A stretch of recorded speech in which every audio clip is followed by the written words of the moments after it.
I'm Emma Chen, 29 years old, and I work as a marketing director for a growing tech company in Los Angeles. 3 days ago, my world got turned completely upside down when my phone lit up with a text from my dad that made my blood run cold. Pack your things and don't bother coming home ever again. You're no longer welcome in this family. The irony? He was kicking me out of a house that I legally own, a house that my grandmother left specifically to me 5 years ago. A house where I'd been quietly paying the mortgage, utilities, and repairs while my parents lived there rent-free. The house where I've poured over $60,000 of my own money to keep my family afloat, only to be told I don't belong there anymore. What makes this betrayal even more devastating is that it came after I refused to hand over another $15,000, so my younger sister Jessica could renovate the master bedroom for her Instagram content. Yes, you heard that right. My own father chose to disown me because I wouldn't fund my sister's social media fantasy. But here's the thing about playing dirty with someone who actually reads legal documents and keeps meticulous financial records. Sometimes the person you're trying to destroy holds all the cards, and they're about to play their hand. Before we jump back in, tell us where you're tuning in from, and if this story touches you, make sure you're subscribed, because tomorrow I've saved something extra special for you.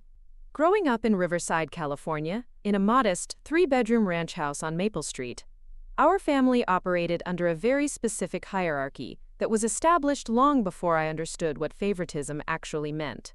My parents, David and Linda Chen, both children of Taiwanese immigrants, worked hard to maintain what they considered a respectable, middle-class lifestyle.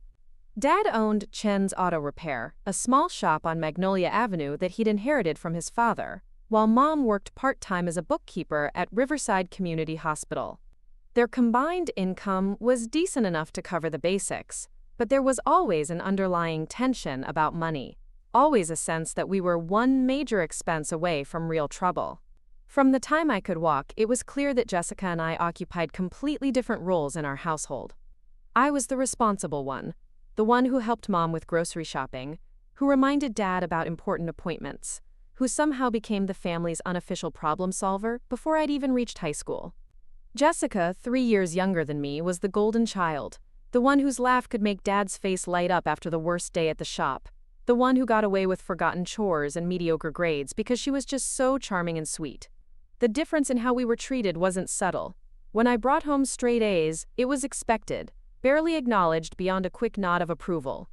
When Jessica managed to pull her grades up to B's and C's, there were celebratory dinners and small rewards. When I asked for help with college applications, I was told to figure it out myself because I was smart enough to handle it. When Jessica needed help with basic homework, both parents would sit with her for hours, patiently explaining concepts and providing encouragement. The message was clear. Emma was capable and self-sufficient. Jessica needed protection and support. I learned to thrive within these expectations.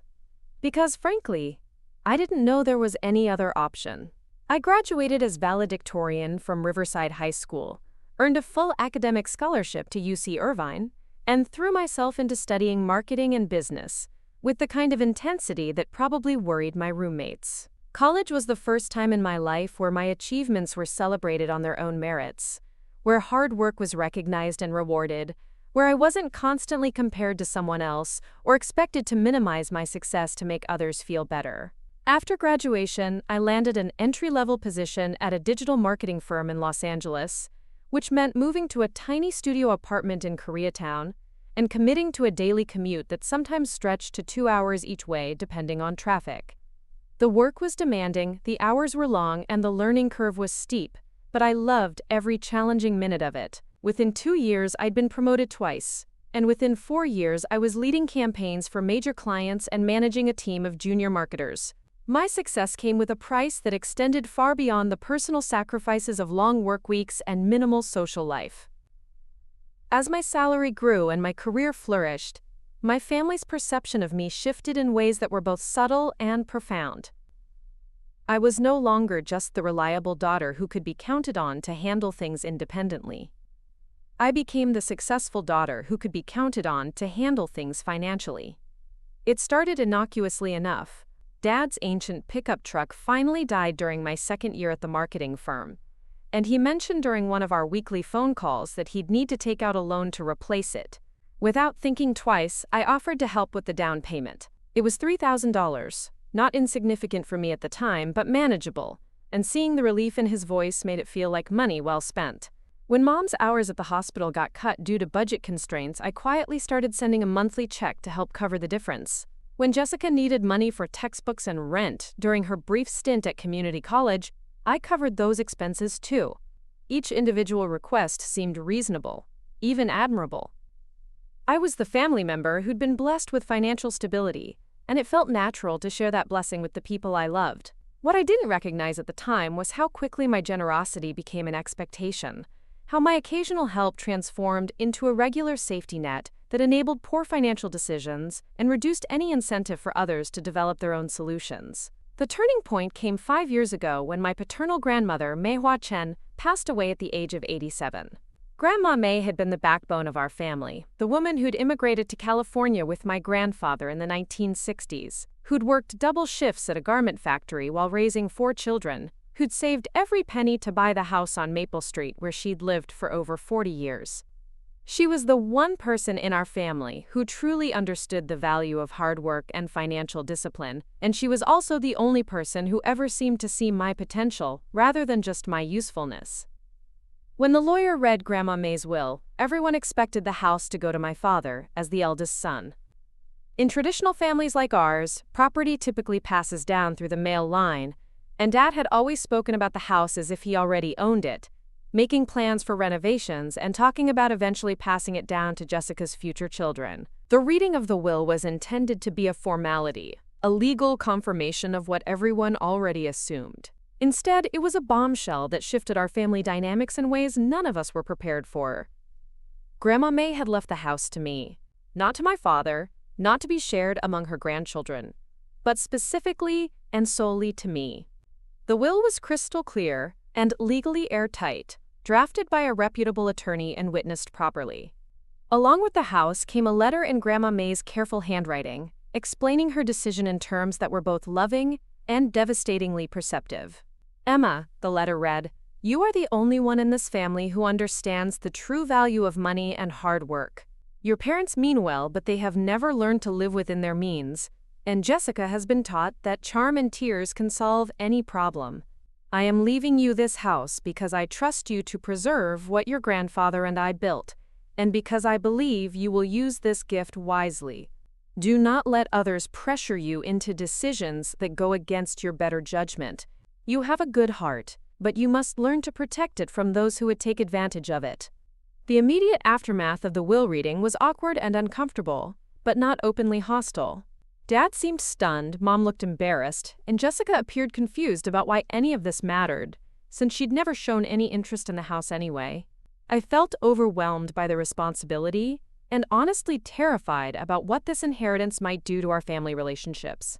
In an attempt to smooth things over and maintain family harmony, I made what I now recognize as a critical mistake. I told my parents they could continue living in the house as long as they needed to, that nothing would change, that I saw myself more as a caretaker of Grandma May's legacy than as an owner with rights and privileges. What I intended as a generous gesture of family solidarity quickly morphed into something much more complicated and problematic. Since I technically owned the house, I felt responsible for its upkeep and expenses. When the roof needed repairs, I paid for them. When the air conditioning system died during a particularly brutal summer, I covered the replacement cost. When the property taxes increased, I handled those payments too. Gradually, I found myself covering not just the major expenses, but also the monthly utilities, the gardening service, and even some of the groceries during months when Dad's shop struggled or Mom's hours were reduced. Meanwhile, my parents lived comfortably in a house they couldn't afford to maintain, making decisions about renovations and improvements without consulting me, and treating the property as if they were the rightful owners dealing with a generous daughter rather than tenants benefiting from an incredibly favorable arrangement.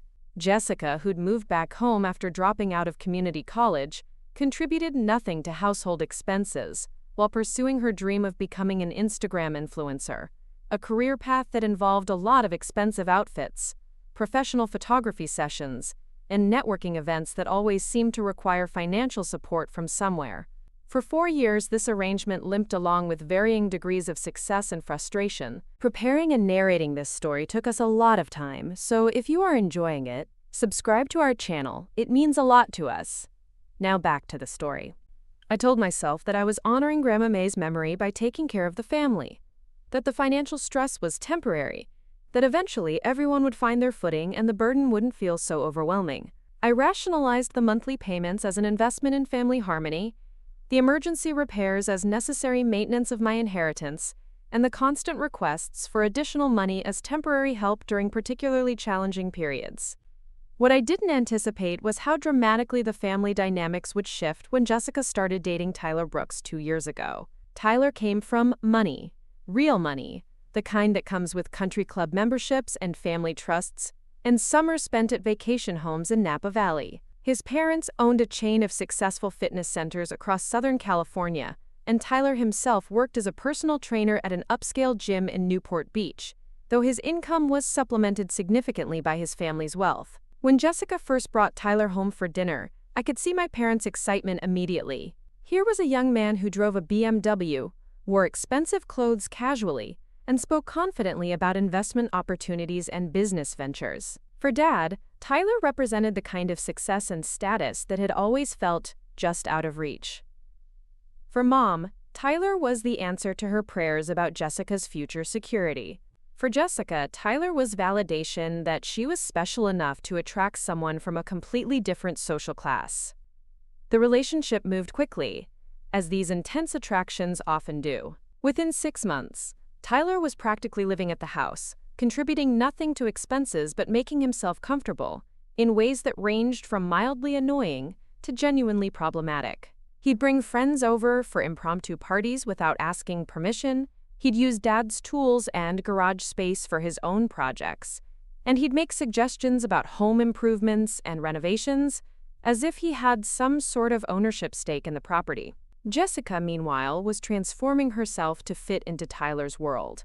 Gone were the casual clothes and minimal makeup of her college years, replaced by designer outfits, professional hairstyling, and a social media presence that portrayed a lifestyle far beyond anything our family could actually afford. Her Instagram account, which had previously featured occasional selfies and pictures of food, became a carefully curated showcase of luxury experiences, expensive restaurants, and aspirational content that required constant investment in props, locations, and wardrobe. The financial requests that had once been occasional and modest became frequent and substantial. Jessica needed money for a professional photography session to build her influencer portfolio. She needed a new wardrobe to attend Tyler's family events. She needed money to join the gym where Tyler worked so they could spend more time together. She needed gas money for trips to Los Angeles and Orange County, where Tyler's social circle spent their weekends. Each request was presented as an investment in her future, a temporary loan that would pay off once her influencer career took off, a small price to pay for the kind of relationship that could transform her entire life. My parents not only supported these requests, but actively encouraged them. Dad would call me at work to explain why Jessica's latest financial need was actually a smart investment in the family's future. Mom would send me pictures of Jessica looking beautiful and happy at some expensive event, with captions about how proud she was that her daughter was moving up in the world. When I expressed concerns about the mounting expenses or suggested that Jessica might need to find ways to support her own lifestyle, I was told I was being selfish, jealous, or unable to understand the importance of this relationship for Jessica's long-term happiness. The breaking point began to form 6 months ago when Tyler started talking seriously about moving in with Jessica permanently. Not just staying over most nights, which had already become the norm, but actually relocating to Riverside and making the house his official residence. The idea was presented as a practical solution that would benefit everyone. Tyler would contribute to household expenses, Jessica would have the support and stability of living with her boyfriend, and my parents would have additional help with home maintenance and security. When Tyler first broached this topic during a family dinner I'd attended via video call from my apartment, I felt an immediate sense of unease that I couldn't quite articulate. Something about his tone, the way he discussed the house as if it were already partially his, the casual assumptions he made about rearranging space and making modifications, triggered alarm bells that I'd learned to trust over years of managing difficult clients and navigating complex business negotiations. My concerns crystallized when Tyler began outlining his vision for transforming the master bedroom into what he called a quote. The plan involved knocking down the wall between the bedroom and the adjacent den to create one large space, installing professional lighting equipment, building custom storage for photography gear and wardrobe, and essentially converting half the house into a backdrop for Jessica's Instagram career and Tyler's fitness content. The estimated cost for this renovation was $15,000, not including the ongoing monthly expenses for equipment upgrades, wardrobe additions, and marketing tools that Tyler insisted were essential for building a successful social media presence. When I asked who was expected to pay for this transformation, the answer was delivered with such casual entitlement that I genuinely wondered if I'd misunderstood something fundamental about our family situation. Of course I would pay for it. After all, I was the one with the successful career and the financial stability. This was an investment in Jessica's future, a way to help her build the kind of career that could eventually make her financially independent. Tyler's family had offered to help with some of the costs, but they wanted to see that Jessica was serious about her goals. And what better way to demonstrate that seriousness than having her own family invest in her success? For the first time in years, I said no, immediately and unequivocally. Not maybe, not let me think about it, not can we discuss other options, but simply no. I would not be funding a $15,000 renovation to turn my grandmother's house into a social media studio. I would not be supporting Tyler's permanent residency in a property he had no legal claim to. I would not be enabling what I increasingly recognized as an unsustainable lifestyle built on other people's money and unrealistic expectations. The reaction to my refusal was swift and more hostile than anything I'd experienced in our family before. Jessica accused me of sabotaging her happiness out of jealousy and spite. Tyler questioned my commitment to family loyalty and suggested that my financial success had made me arrogant and selfish. My parents positioned themselves firmly on Jessica's side, arguing that I was being unreasonable and failing to recognize a genuine opportunity to help my sister build a meaningful career. The arguments continued for weeks, with daily phone calls, emotional text messages, and increasingly desperate attempts to change my mind. Jessica would call crying about how Tyler's family was starting to question her seriousness about her career. Dad would explain how much this meant to Jessica's future, and remind me of all the times the family had supported my goals and ambitions. Mom would send me articles about successful influencers who'd built million-dollar businesses, suggesting that I was missing out on a chance to be part of something potentially very profitable. Through it all, I held firm to my decision, but the constant pressure was exhausting and emotionally draining. I found myself dreading phone calls from home, avoiding family video chats, and feeling guilty about maintaining boundaries that I knew were reasonable and necessary. The stress was affecting my work performance, my sleep patterns, and my overall mental health in ways that made me question whether I was being too rigid or whether my family was being too demanding. The final escalation came 3 days ago during what was supposed to be a routine family check-in call. I'd been trying to maintain some level of normal communication despite the ongoing tension, calling my parents every Sunday evening to catch up on general news and maintain some connection to home.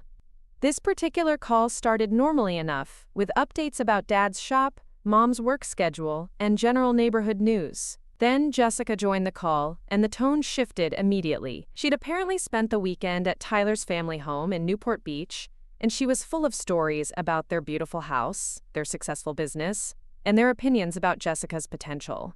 According to Jessica, Tyler's parents had been very impressed with her social media presence and business plan, but they'd expressed concerns about her family's level of commitment to her success.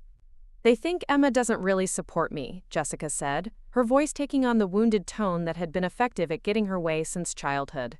"They're wondering if I come from the kind of family that really invests in each other's dreams, or if we're the kind that holds each other back out of jealousy and fear." The implication was clear and deliberately manipulative. Tyler's family, with their wealth and social status, were judging our entire family based on my unwillingness to fund Jessica's renovation project. My refusal to pay for her content studio wasn't just disappointing Jessica, it was potentially jeopardizing her relationship with Tyler and her acceptance into his family's social circle. When I didn't respond immediately to this emotional manipulation, Dad jumped in with the kind of ultimatum that I'd never heard from him before. Either I would agree to support Jessica's renovation project and Tyler's move into the house, or I could consider myself unwelcome in the family home going forward. Not just temporarily unwelcome, but permanently excluded from family gatherings, holiday celebrations, and any future involvement in family decisions. "We're tired of walking on eggshells around you, Emma," Dad said, his voice carrying a coldness I'd never heard directed at me before. "If you can't be supportive of your sister's happiness, then maybe it's time for you to focus on your own life and let us focus on ours." I ended the call without agreeing to anything, but I could feel the walls closing in around a situation that had spiraled far beyond reasonable family disagreement into something that felt like emotional extortion. That night, I couldn't sleep, couldn't focus on work the next day, and spent hours walking around my neighborhood trying to process what felt like a complete breakdown of every relationship that had defined my identity for nearly 3 decades. 2 days later, the text message arrived that would change everything. The text arrived at 2:47 p.m. on a Tuesday while I was in the middle of presenting our Q4 marketing strategy to the executive team. My phone was face down on the conference table, set to silent as always during important meetings, but the screen lighting up repeatedly caught my attention peripherally. Something about the insistence of multiple notifications made my stomach clench with dread, the same instinctual response I'd developed over years of family crises that somehow always seemed to occur during my most critical work moments. I managed to finish my presentation, fielding questions about budget allocations and timeline projections, while my mind kept drifting to that illuminated phone screen. When the meeting finally ended and executives began filing out, congratulating me on another solid quarterly plan, I grabbed my phone with hands that were already trembling slightly. The preview text was enough to make my vision blur. "Pack your things and don't bother coming home ever again." I made it to the nearest bathroom before the full emotional impact hit me, locking myself in a stall and reading the complete message that would fundamentally alter every relationship I'd ever valued. "Pack your things and don't bother coming home ever again. You're no longer welcome in this family. Jessica and Tyler are moving forward with their plans with or without your support, and we're done pretending that your selfishness is something we have to tolerate. Don't contact us until you're ready to apologize for the pain you've caused your sister." The message was from Dad, but I could hear Jessica's voice in every word, her particular brand of victim mentality that painted her failures as other people's betrayals. What made it even more devastating was the finality of it, the complete absence of any invitation to discuss or negotiate or find middle ground. This wasn't an ultimatum designed to change my behavior. This was a permanent exile from the only family I'd ever known. I sat in that bathroom stall for 20 minutes, crying quietly and trying to process the magnitude of what had just happened.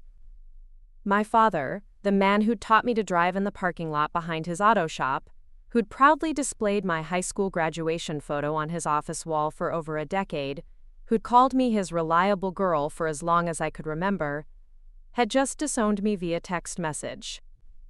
My mother, who'd never sent me an email without at least 3 typos and a string of irrelevant emoji, hadn't even bothered to include her own message, apparently content to let Dad speak for both of them. When I finally emerged from the bathroom, I told my assistant I was feeling unwell and needed to leave early, then drove home to my apartment in a daze that felt both surreal and numbingly familiar. This wasn't the first time my family had used emotional manipulation to try to control my decisions, but it was definitely the most extreme and irreversible. As I sat in my living room staring at the text message for the 100th time, something my grandmother had written in her letter began echoing in my mind with new relevance. "Do not let others pressure you into decisions that go against your better judgment. You have a good heart, but you must learn to protect it from those who would take advantage of it." For the first time since receiving the text, I felt something other than devastation. I felt clarity. My family hadn't disowned me because I was selfish or unsupportive. They'd disowned me because I'd finally established a boundary they couldn't manipulate me into crossing. They'd disowned me because my financial support came with the inconvenient requirement that I be treated with basic respect and consideration. They'd disowned me because I'd stopped enabling their dysfunction and started expecting them to take responsibility for their own choices. That evening, I did something I'd never done before in any family conflict. Instead of calling to apologize or negotiate or find some way to smooth things over, I opened my laptop and began researching my legal rights as a property owner. If my family wanted to treat me as an outsider, then perhaps it was time I started acting like one. If I was no longer welcome in their lives, then maybe they were no longer welcome in my house. What I discovered during that late-night research session was both empowering and sobering. As the legal owner of the property, I had the right to determine who could and couldn't live there. My parents had no lease agreement, no rental contract, no legal claim to residency beyond my previous verbal permission. I could legally require them to vacate the property with 30 days' notice, and there was absolutely nothing they could do to prevent it. The house that Grandma May had left me wasn't just a symbolic inheritance. It was a powerful tool for establishing the boundaries that my family had spent years teaching me I didn't deserve to have. The more I researched, the more I understood how naive I'd been about the legal and financial implications of my arrangement with my parents. By allowing them to live in the house without a formal rental agreement while I paid all the expenses, I'd essentially been providing them with free housing worth approximately $2,000 per month, plus utilities, maintenance, and property taxes that added another $800 to my monthly contributions. Over the 5 years since Grandma May's death, I'd provided my parents with over $160,000 in housing benefits alone, not counting the additional money I'd given them for other expenses. This realization was simultaneously validating and infuriating. I hadn't been supporting my family. I'd been subsidizing a lifestyle they couldn't afford, while being treated as if my contributions were either insignificant or burdensome. My parents had been living rent-free in a house worth nearly $500,000, while complaining that I wasn't doing enough to support Jessica's social media aspirations. They'd been benefiting from my generosity while positioning me as the selfish daughter who prioritized money over family loyalty. The next morning, I called in sick to work and spent the day consulting with a real estate attorney who specialized in property disputes and tenant rights. Mr. James Patterson was a calm, methodical man in his 60s, who listened to my situation without judgment and explained my options with the kind of professional detachment that I found surprisingly comforting. "You have several choices here," he explained, spreading copies of the property deed and relevant statutes across his desk. "You can continue the current arrangement and hope your family's attitude improves.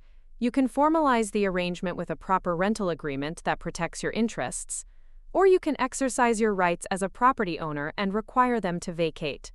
Each option has different legal and personal implications that you'll need to consider carefully." When I explained that my family had essentially disowned me and made it clear that reconciliation would require complete capitulation to their financial demands, Mr. Patterson's expression shifted from neutral professional to something approaching sympathy. "In that case," he said, "it sounds like they've made the choice for you.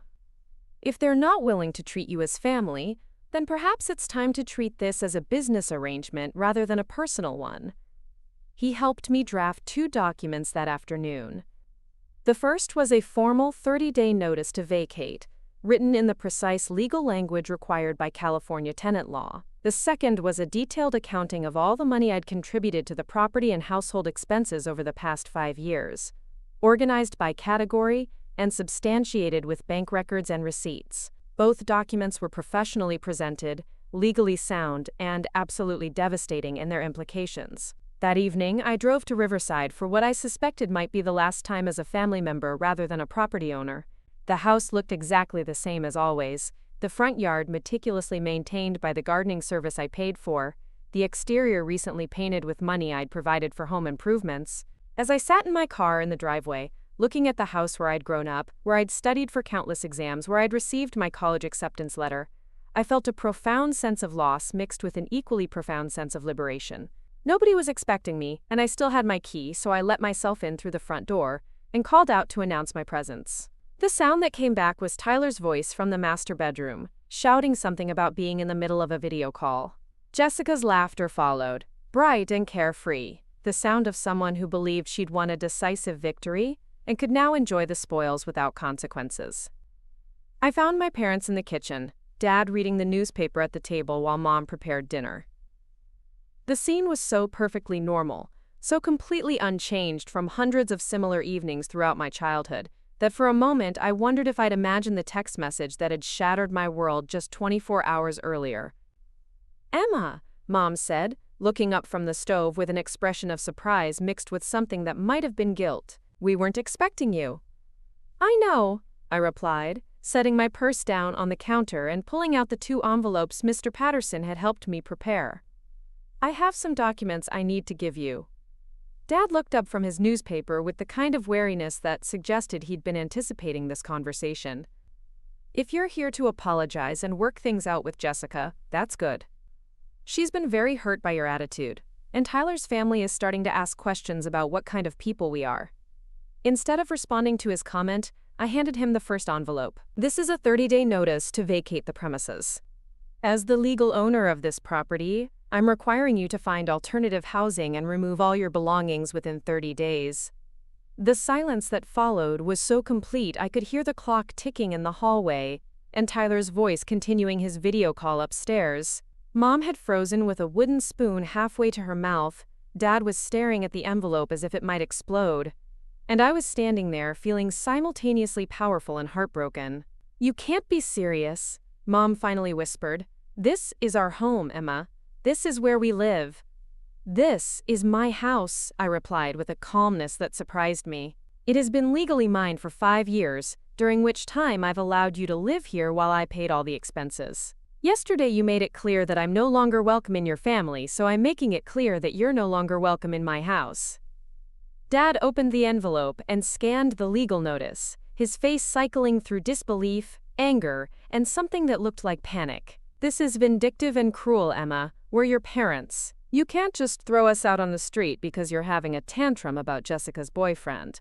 The second envelope contained the financial accounting, and I handed it to him with steady hands. "This isn't about Jessica's boyfriend. This isn't about $15,000 for a renovation project. This is about a pattern of behavior that has been going on for years, where my financial contributions are taken for granted while my boundaries and feelings are completely disregarded." As Dad opened the second envelope and began reading through the detailed financial records, I watched his expression change from defiance to something approaching shock. 5 years of mortgage payments, utility bills, property taxes, maintenance costs, and emergency repairs, all documented with dates and amounts, all paid by me while my parents lived comfortably without contributing a single dollar to their own housing costs. $168,000, I said quietly. "That's what I've spent on this house and your living expenses over the past 5 years, not counting the additional money I've given you for other things. You've been living in a $500,000 house rent-free while telling me I'm selfish for not wanting to fund Jessica's social media career." Mom had started crying, quiet tears that she wiped away with the kitchen towel still in her hands. Dad was still staring at the financial records, apparently trying to process numbers that were larger than anything he'd ever dealt with in his personal life. Neither of them was arguing with me anymore, perhaps because the documentation was too comprehensive and obvious to dispute. "Where are we supposed to go?" Mom asked, her voice small and lost. "We can't afford to rent anywhere in this area, and your father's shop is barely breaking even. You know we don't have savings for deposits and moving expenses." It was a fair question, and one that I'd anticipated during my consultation with Mr. Patterson. The answer was going to hurt them as much as their disownment had hurt me, but it was also the logical consequence of their decision to prioritize Jessica's demands over our family relationship. "You have 30 days to figure that out," I said. "That's more notice than you gave me when you decided I was no longer part of this family. Maybe Jessica and Tyler can help you find something suitable, since their needs seemed more important than maintaining a relationship with me." Jessica's voice drifted down from upstairs, still laughing about something, apparently oblivious to the conversation happening in the kitchen that would upend her comfortable living situation. Tyler's video call had ended, and I could hear him moving around in what he'd already started referring to as their bedroom, the bedroom he'd wanted to renovate with my money.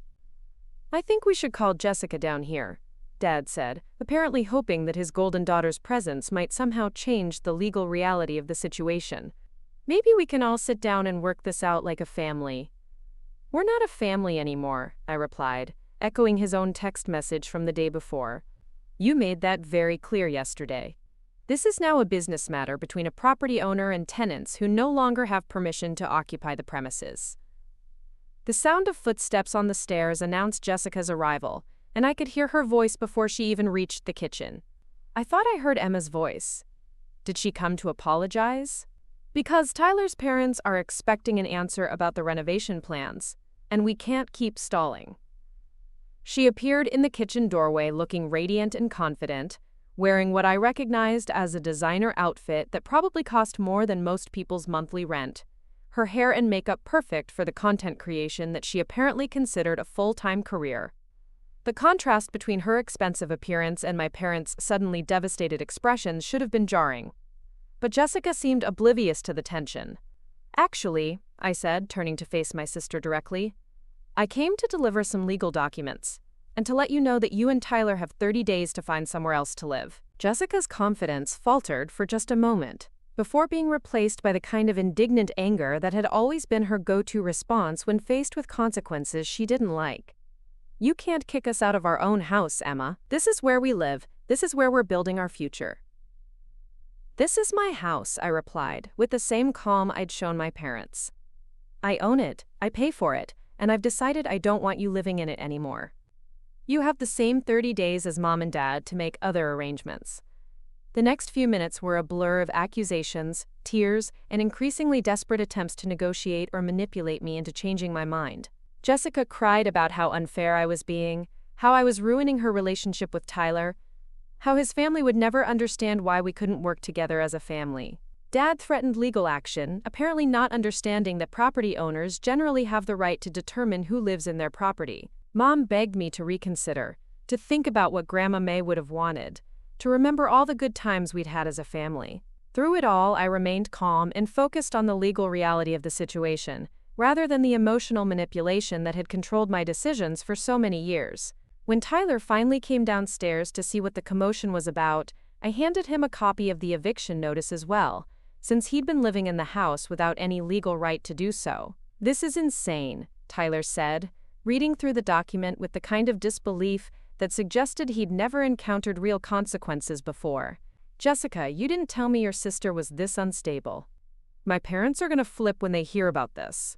"Then maybe you should have thought about that before you assumed you could live rent-free in someone else's house while making demands about renovations," I replied. "Maybe you should have considered the possibility that treating someone's generosity as an entitlement might eventually backfire." As I prepared to leave, Jessica made one final attempt to salvage the situation by reverting to the kind of emotional manipulation that had worked so effectively throughout our childhood. She collapsed into a chair, sobbing about how I was destroying her life, how she'd never done anything to deserve this kind of cruelty, how she'd always looked up to me and couldn't understand why I was being so hateful. "You were supposed to be my big sister," she wailed, her voice carrying the particular note of betrayal that had always made me feel guilty and protective. "You were supposed to support me and help me build a good life. How can you do this to me?" For the first time in my adult life, I felt absolutely nothing in response to Jessica's tears. No guilt, no protective instinct, no desire to fix her problems or smooth away her distress. Instead, I felt a kind of clinical detachment that allowed me to see her behavior clearly for what it was. Learned helplessness combined with manipulative tactics designed to avoid responsibility and accountability. "I supported you for years," I said quietly. "I helped you financially, emotionally, and practically whenever you asked. But support doesn't mean enabling destructive behavior. And it doesn't mean accepting disrespect and exploitation indefinitely. You chose Tyler and his family's approval over having a relationship with me. Now you get to live with that choice." I left the house that evening knowing I'd probably never return as anything other than a property owner checking on an investment. The drive back to Los Angeles felt different somehow, as if I were traveling away from one life and toward another, leaving behind not just my childhood home but also my childhood role as the family caretaker and problem solver. Over the next week, my phone was flooded with calls, texts, and voicemails from family members who'd apparently been recruited to change my mind. My Aunt Patricia called to tell me I was breaking my parents' hearts and dishonoring Grandma May's memory. My cousin Michael sent a long text about the importance of forgiveness and family loyalty.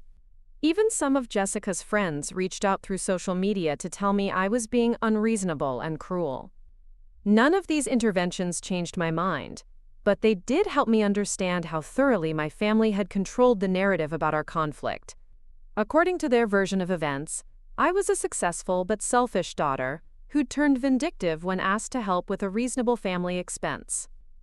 There was no mention of the years of financial support I'd provided, no acknowledgement of the disrespectful treatment I'd endured, and certainly no recognition that they'd been living rent-free in my house while making demands for additional funding.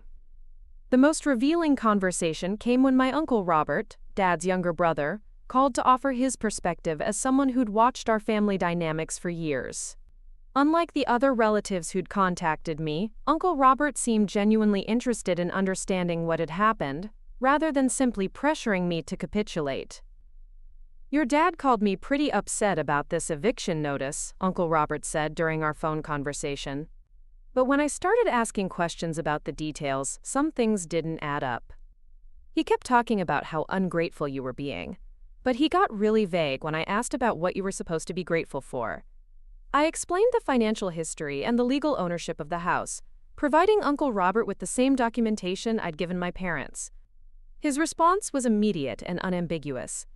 "Jesus, Emma, I had no idea you'd been carrying them like that. Your dad made it sound like you were just being asked to help with one small expense, not like you'd been subsidizing their entire lifestyle for years."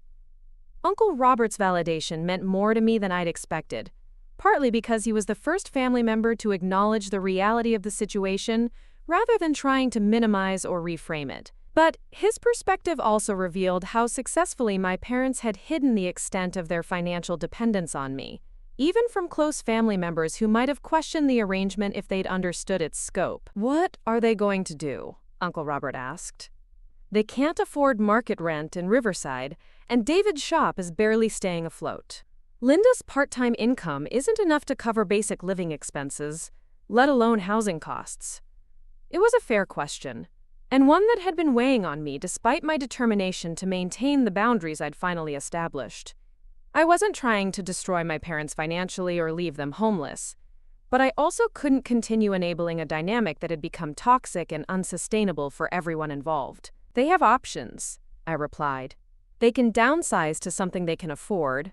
Dad can sell the auto shop and find employment that provides a steady income.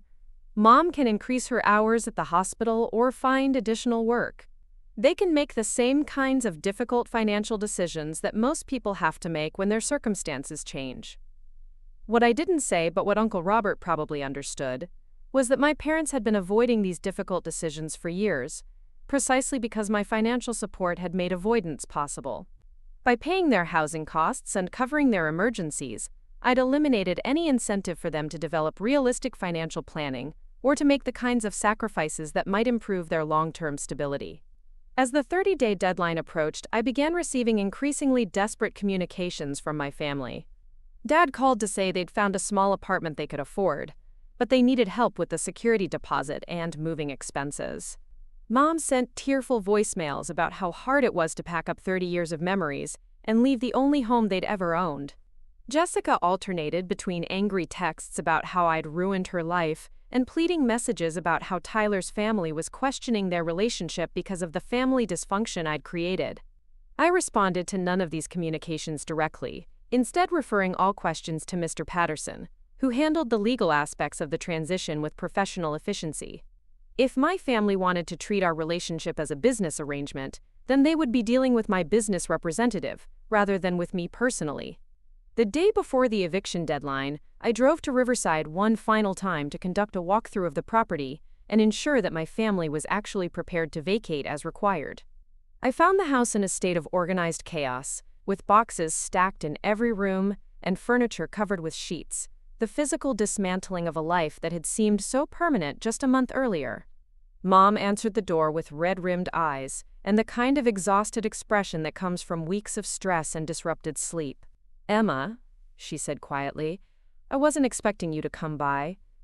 I wanted to make sure everything was on track for tomorrow," I replied, stepping into the entryway and looking around at the evidence of their packing efforts. "I also wanted to return this." I handed her an envelope containing the spare key to the house, the same key I'd carried for years as a symbol of my connection to my childhood home.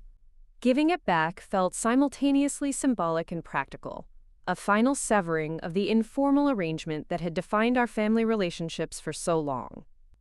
As I walked through the house, checking for any damage or items that had been left behind, I was struck by how empty it felt already, even with most of the furniture still in place. Without the constant activity of family life, without the sounds of conversation and television and daily routines, the house felt like a shell of its former self, just walls and floors and rooms waiting for new occupants and new memories. I found Dad in the garage, carefully packing tools and equipment from his makeshift workshop, the space where he'd always retreated when he needed to think or work through problems with his hands. He looked up when I entered, and for a moment neither of us spoke, both of us perhaps remembering the countless hours we'd spent in this same space when I was younger, working on school projects or fixing broken household items together. "I never wanted it to come to this," he said finally, his voice carrying a weariness that seemed to encompass more than just the physical exhaustion of moving. "I never thought our family would end up like this." "Neither did I replied honestly. But ending up here was a choice that all of us made, step by step, over a long period of time. I chose to enable behavior that I should have addressed directly. You and Mom chose to take my support for granted while prioritizing Jessica's wants over everyone else's needs. Jessica chose to demand more and more while contributing less and less. These are the consequences of all those choices." Dad nodded slowly, apparently understanding that this wasn't a conversation about blame or fault, but rather about the logical outcomes of patterns that had been building for years.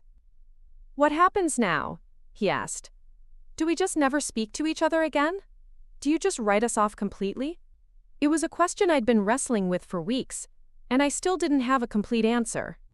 Part of me wanted to maintain some kind of relationship with my parents, separate from the financial and housing arrangements that had become so problematic. But another part of me recognized that any future relationship would need to be built on completely different foundations, with clear boundaries and realistic expectations that might take years to establish. "I don't know," I admitted. "I think we all need time to adjust to these new circumstances and figure out who we are when we're not locked into the old patterns.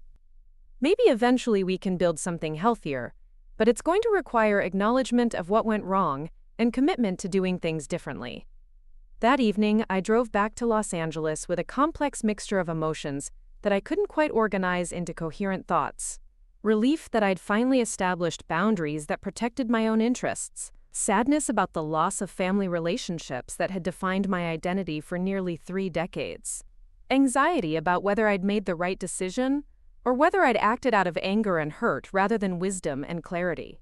But underneath all the emotional turbulence, there was something else that I was just beginning to recognize. A sense of personal agency that I'd never experienced before. The feeling of being the author of my own life, rather than just a supporting character in other people's dramas. For the first time in years, I fell asleep that night without worrying about my family's financial problems, without planning how to solve their latest crisis, without carrying the weight of their expectations and needs. It was a strange and unfamiliar feeling, this absence of obligation and responsibility for other adults' choices and consequences. It was also, I was beginning to realize, what freedom felt like. The morning after my family vacated the house, I woke up in my Los Angeles apartment with a profound sense of disorientation that had nothing to do with sleep deprivation. For the first time in 5 years, I owned a house that was actually empty, a property that belonged entirely to me without the complicated emotional overlay of family obligations and financial entanglements. The silence of my phone, which had been constantly buzzing with family crisis communications for weeks, felt almost eerie in its completeness. I drove to Riverside that afternoon with a strange mixture of anticipation and trepidation, unsure what I would find or how I would feel about seeing the house truly vacant for the first time since Grandma May's death. The neighborhood looked exactly the same as always. Quiet suburban streets lined with mature trees and modest ranch-style homes. The kind of stable middle-class environment where families were supposed to grow up safely and move away gradually, rather than being ejected suddenly through legal action. Walking through the empty house was surreal in ways I hadn't anticipated. Without my parents' furniture and personal belongings, the rooms looked both larger and smaller than I remembered. The spaces more open but somehow less significant. The master bedroom where Tyler had planned to build his content creation studio was just a regular bedroom again, with cream-colored walls and standard carpeting, No trace of the grandiose renovation plans that had triggered our final confrontation. In the kitchen, I found a single envelope on the counter with my name written in Mom's careful handwriting. Inside was a brief note that was more resignation than apology, acknowledging that they'd found a 2-bedroom apartment in a less expensive part of town, and that Dad was considering selling the auto shop to a chain that had been making offers for several years.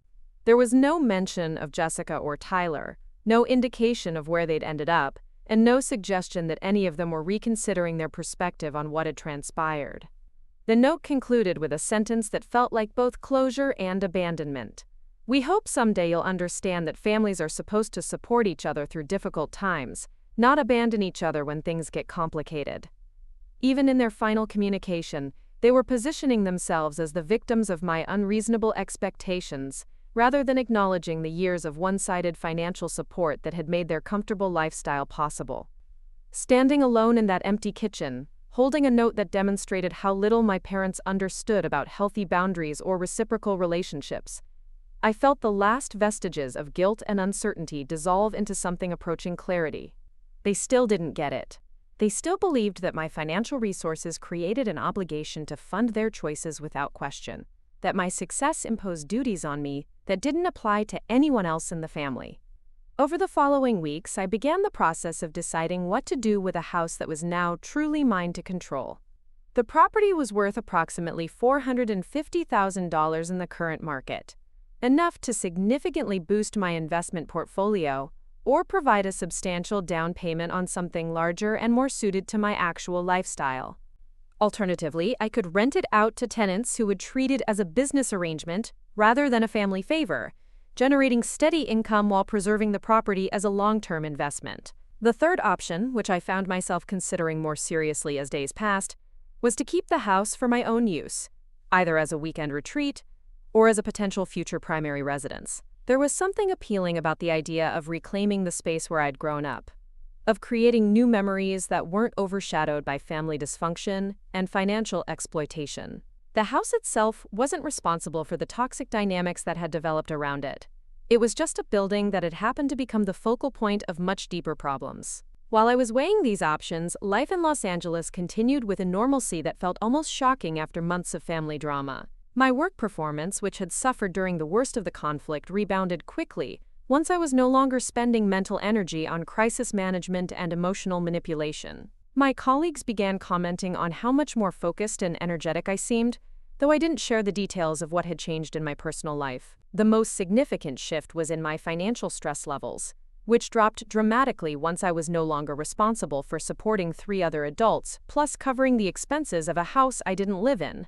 For the first time in years, I was able to save a substantial portion of my salary, while also enjoying small luxuries that I'd been denying myself to maintain my family's lifestyle. The mental space that had been occupied by constant worry about money and family obligations was suddenly available for other thoughts and interests.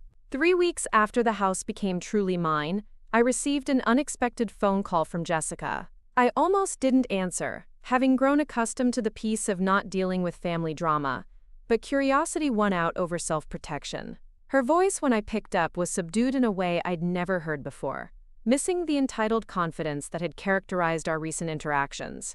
"Emma," she said, "I know you probably don't want to hear from me, but I wanted you to know that Tyler and I broke up."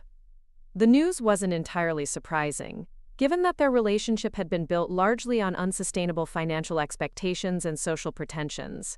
But I was surprised by how little satisfaction I felt about being proven right. Jessica's romantic disappointments had never brought me joy, even during our worst conflicts, and this felt more sad than vindictive. "I'm sorry to hear that," I replied, meaning it despite everything that had happened between us. "Are you okay?" There was a long pause before Jessica answered, and when she spoke, her voice carried a note of genuine vulnerability that I hadn't heard since we were children.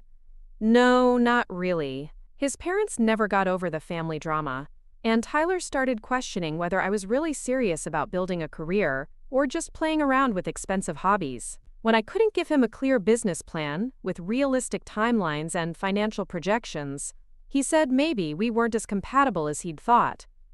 The irony wasn't lost on me that Tyler had demanded the same kind of accountability and realistic planning from Jessica that I'd been trying to encourage for years. But coming from her boyfriend rather than her sister, the message had apparently carried more weight. What Jessica had interpreted as my jealousy and selfishness, Tyler had recognized as legitimate concerns about financial responsibility and long-term viability. "Where are you staying now?" I asked, genuinely concerned despite our recent estrangement. "I'm back with Mom and Dad in their apartment," Jessica said with obvious embarrassment. "It's pretty cramped with all three of us in a two-bedroom place, and the neighborhood isn't great, but it's what we can afford for now. Dad's having a hard time with the transition from the house, and Mom's picked up extra shifts at the hospital to help cover expenses." This information created a complex emotional response that I struggled to process cleanly. Part of me felt validated that my family was finally experiencing the natural consequences of their financial choices without my subsidization. Another part of me felt genuinely sad that my parents were struggling, even though their struggles were the predictable result of living beyond their means for years. And a small part of me felt guilty for not offering to help, even though I knew that helping would only restart the same destructive patterns. "I've been thinking a lot about what you said," Jessica continued, apparently interpreting my silence as an invitation to keep talking. "About enabling and accountability and taking responsibility for my own choices. I didn't understand what you meant at the time, but living with the consequences of my decisions has been pretty educational." This was the closest thing to an apology or acknowledgement of responsibility that I'd ever heard from Jessica, and it caught me off guard in ways I wasn't prepared for.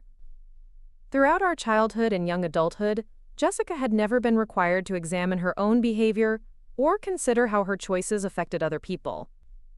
The fact that she was even capable of this kind of self-reflection suggested that the recent upheavals might have prompted some genuine personal growth. "What are you planning to do now?" I asked, curious whether her newfound awareness would translate into concrete changes in behavior. "I'm looking for a real job," Jessica said with a laugh that was more rueful than bitter. "Turns out, Instagram influencer isn't a career path that impresses potential employers, especially when your follower count is mostly family and friends who liked your photos out of politeness.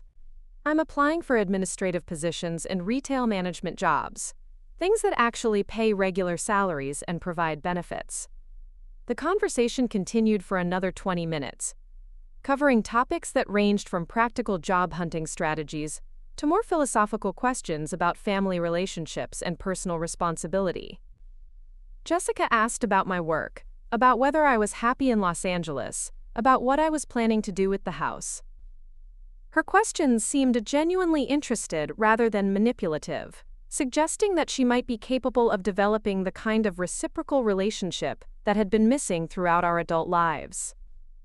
When we finally ended the call, I felt emotionally drained, but also cautiously hopeful about the possibility of eventually rebuilding some kind of relationship with my sister. The conversation hadn't erased the hurt and betrayal of recent months, but it had suggested that Jessica might be capable of learning from consequences in ways that could lead to healthier interactions in the future. A week later, I received a similar call from Mom, though her approach was more direct and less philosophical than Jessica's had been. She wanted to know if I would consider meeting for coffee to discuss the possibility of repairing our relationship, acknowledging that the family had made mistakes in how they'd handled the recent conflicts. "I've been doing a lot of thinking since we moved," Mom said during our brief phone conversation. "Your father and I talked to a counselor at the community center about family communication, and she helped us understand some things about boundaries and expectations that we hadn't considered before. The idea that my parents had sought professional guidance about family dynamics was so unexpected that I initially wondered if I'd misunderstood what Mom was telling me. Throughout my childhood and adolescence, they'd been firmly opposed to therapy or counseling of any kind, viewing such interventions as expensive luxuries for people who couldn't handle their own problems. The fact that they'd voluntarily participated in family counseling suggested a level of crisis and self-examination that went beyond anything I'd anticipated. I agreed to meet Mom for coffee at a neutral location, a small cafe in downtown Riverside that was convenient for both of us but didn't carry any particular emotional associations. When I arrived, I found her already seated at a corner table, looking older and more fragile than I remembered, but also somehow more alert and focused than she'd seemed during our recent interactions. The conversation that followed was unlike any we'd ever had, characterized by a level of honesty and self-reflection that had been absent from our family dynamics for as long as I could remember.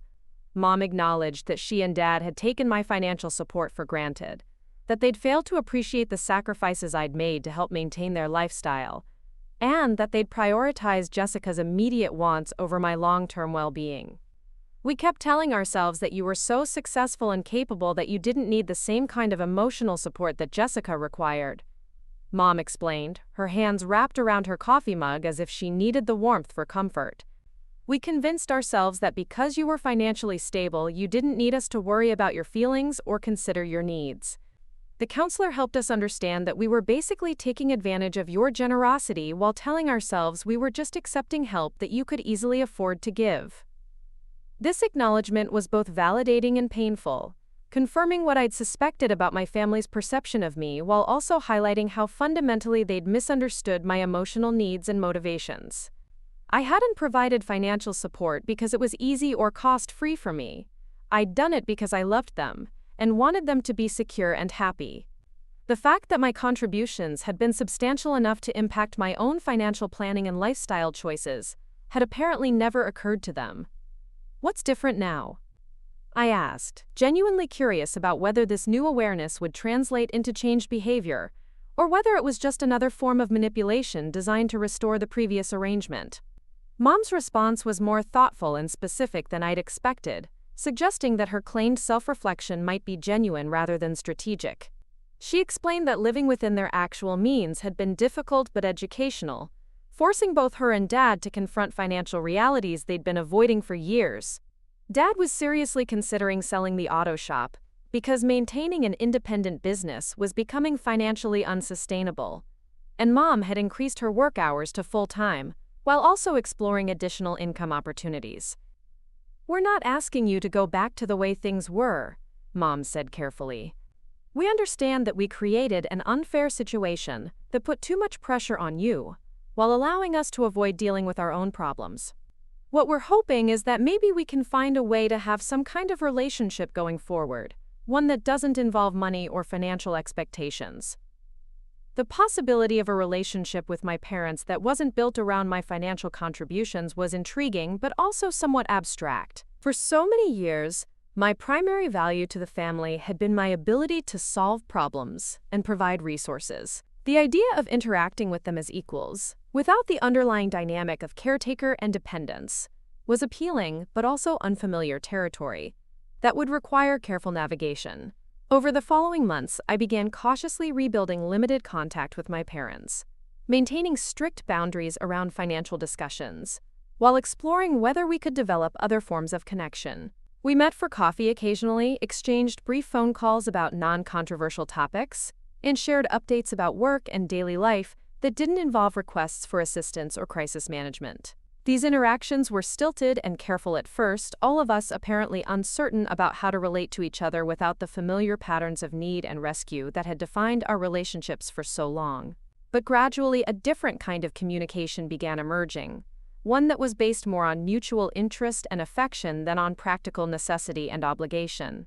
The most significant development came when Dad finally made the decision to sell Chen's auto repair to the chain that had been making increasingly generous offers over the past few years. The sale provided enough money to pay off their debts and establish a modest emergency fund, while also freeing Dad from the constant stress of maintaining a business that had been struggling financially for years. "It's weird not having the shop," Dad admitted during one of our coffee meetings. "I've been working there for over 20 years. And it was always part of how I thought about myself. But it's also a relief not to worry about making payroll and covering rent and dealing with all the business expenses that kept getting more expensive every year." Instead of trying to start another business or find another way to be his own boss, Dad had taken a position as a service manager at one of the chain locations that had bought his shop.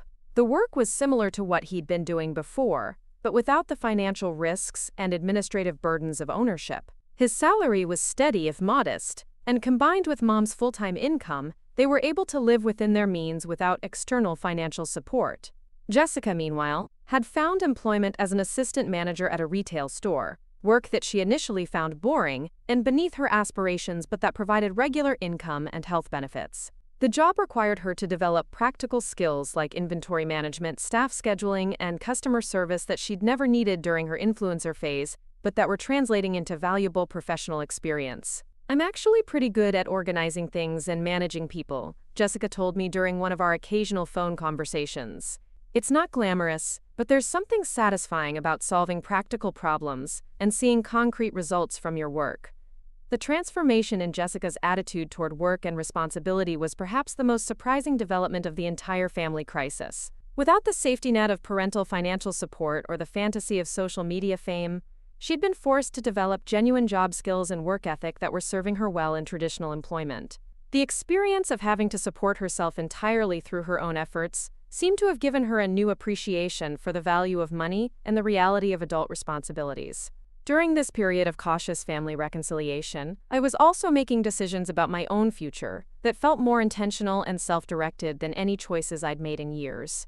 The absence of constant family financial obligations had freed up both money and mental energy that I was able to invest in my own goals and interests for the first time since college.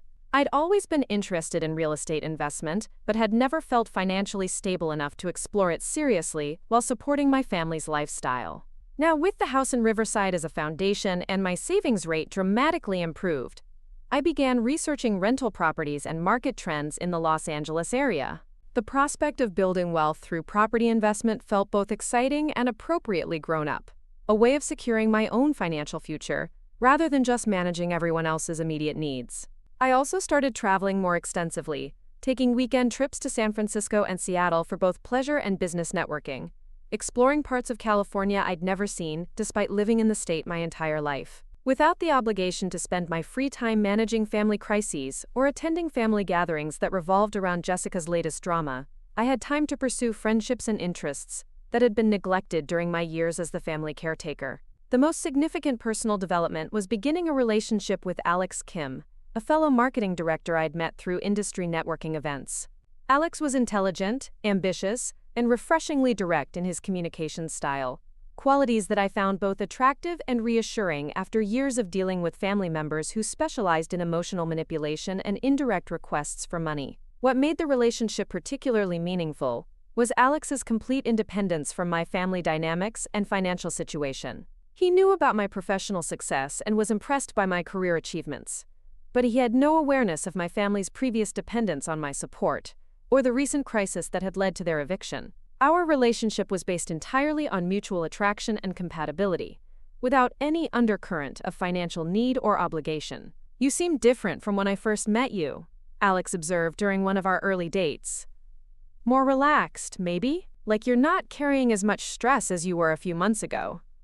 He was right, though I didn't share the details of what had changed in my personal life. The absence of constant worry about my family's financial stability had indeed made me more relaxed and present in my day-to-day life. Without the background anxiety about upcoming crises or unexpected expenses, I was able to focus more fully on work projects, social interactions, and personal interests that had been getting only partial attention for years. 6 months after my family had vacated the house, I made the decision to keep it as a rental property rather than selling it immediately. The rental income would provide steady cash flow while preserving the property as a long-term investment, and managing a single rental property seemed like a manageable introduction to real estate investing. I hired a property management company to handle tenant screening and day-to-day maintenance issues, ensuring that I could benefit from the investment without being personally responsible for emergency repairs or difficult tenant situations. The first tenants were a young couple with stable jobs and excellent references, both teachers at local elementary schools, who were looking for a quiet neighborhood where they could start a family. They treated the house with respect and consideration, maintaining the yard and reporting minor issues promptly, the kind of responsible tenants that made property ownership feel like a smart business decision rather than a stressful obligation. Watching other people create a home in the space where I'd grown up was emotionally complex but ultimately positive. The house was being used for its intended purpose, providing shelter and stability for a family, without the complicated emotional dynamics that had made it a source of stress and conflict during my parents' residency. The rental income was enough to cover the mortgage, property taxes, and maintenance reserves, while also providing a modest profit that I was reinvesting in my retirement accounts. As the one-year anniversary of my family's eviction approached, I found myself reflecting on how dramatically my life had changed in ways that extended far beyond the simple resolution of a housing dispute. Establishing boundaries with my family had required me to confront fundamental questions about my own identity and values that I'd been avoiding for years. Was I someone who derived worth from being needed and solving problems for others? Or was I someone who deserved reciprocal relationships based on mutual respect and consideration? The process of answering those questions had been painful but ultimately liberating. I'd discovered that I was capable of making difficult decisions to protect my own interests, even when those decisions disappointed or hurt people I cared about.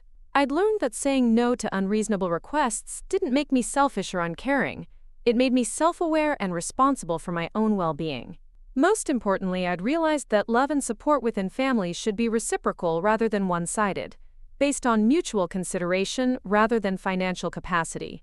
The fact that I was successful and financially stable didn't create an obligation to subsidize other people's poor decisions or unrealistic expectations. Real family support meant helping each other become more capable and independent, not enabling dysfunction and dependence. The relationships I was slowly rebuilding with my parents and Jessica were different from what we'd had before.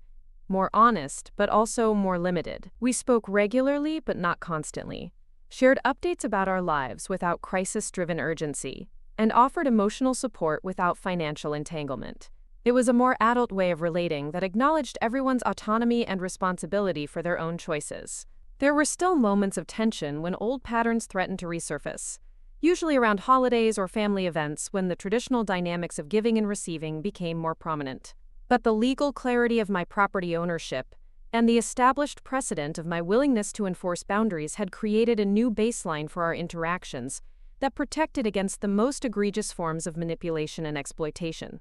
Looking ahead, I felt optimistic about my personal and professional future in ways that hadn't been possible when so much of my emotional and financial energy was being consumed by family obligations.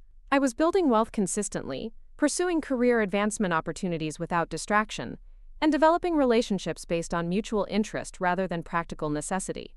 The house in Riverside remained mine, legally and practically, but it was no longer a symbol of family conflict or financial obligation.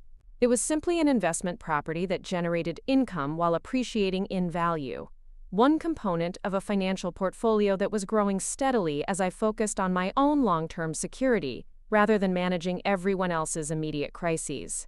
The text message that had seemed so devastating a year earlier had ultimately been a gift, forcing me to confront dysfunctional patterns that might have continued indefinitely without such a dramatic catalyst. My father's decision to disown me had inadvertently freed me from obligations that were preventing me from living my own life fully and authentically. In hindsight, the deed transfer that my grandmother had arranged wasn't just about property ownership, it was about recognizing my capacity for independent judgment and responsible decision-making. Grandma May had seen something in me that my parents had overlooked or taken for granted, and honoring her trust had required me to develop the strength to stand up for myself even when doing so meant challenging the expectations of everyone else in my family.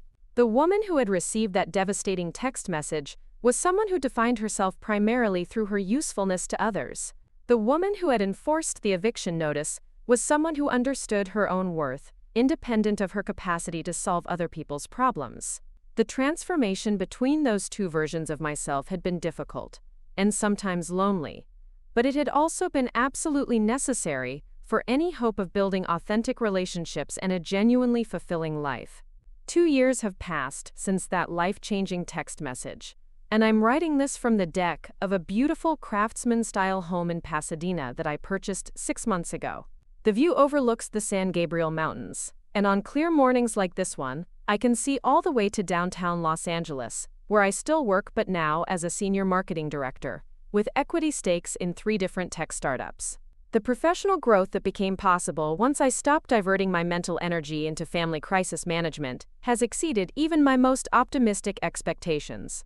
The house in Riverside continues to generate steady rental income, now with its second set of tenants who are equally responsible and respectful as the first.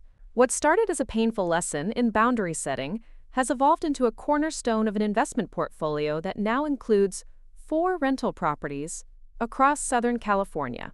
The financial discipline I learned from tracking every penny of my family's expenses has served me well in evaluating potential real estate investments and building wealth at a pace that sometimes surprises even me. My relationship with Alex has deepened into something I never thought possible during my years as the family caretaker. We became engaged 3 months ago during a weekend trip to Napa Valley, the same region where Tyler used to take Jessica for those expensive social media photo opportunities that seemed so important at the time. The irony wasn't lost on either of us, but it felt more like cosmic justice than bitterness.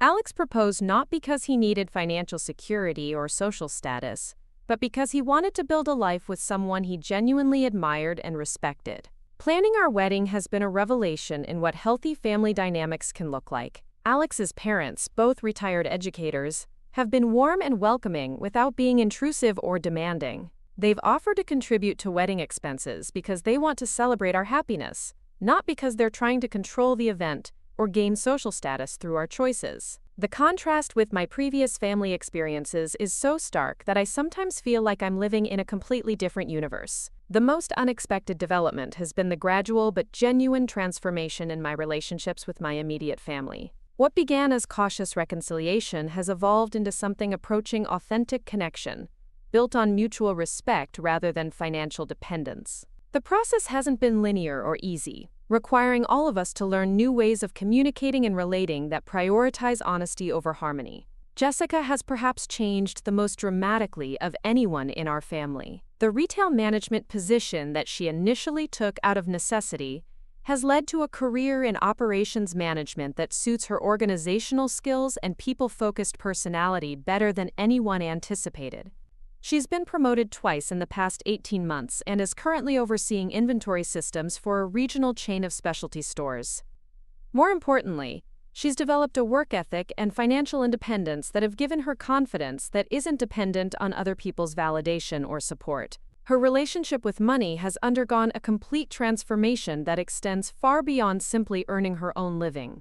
Jessica now maintains detailed budgets, contributes regularly to retirement accounts, and has even started a small emergency fund that she's proudly building through careful spending decisions. The woman who once demanded $15,000 for a social media studio now clips coupons and comparison shops for groceries with the enthusiasm she used to reserve for designer outfit purchases.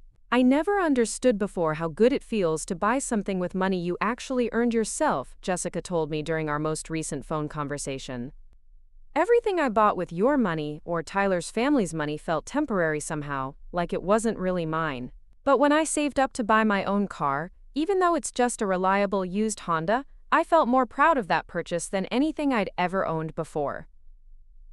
This insight represents a level of self-awareness that the old Jessica would never have achieved, and it's made possible the development of a sister relationship that's based on mutual growth rather than one-sided rescue missions. We talk regularly now about work challenges, dating experiences, and future goals without any undercurrent of financial need or obligation.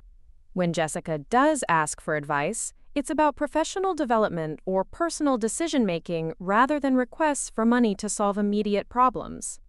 Dad's transition from business owner to employee has been more difficult emotionally but ultimately beneficial for his mental health and our family's financial stability. Selling Chen's auto repair was painful because the shop had been such a central part of his identity for decades. But working as a service manager for the chain that bought his business has provided steady income and benefits, without the constant stress of entrepreneurial uncertainty. I spent so many years lying awake at night worrying about whether I could make payroll or cover the rent increase, Dad admitted during one of our quarterly lunch meetings. I convinced myself that being my own boss was worth all that anxiety.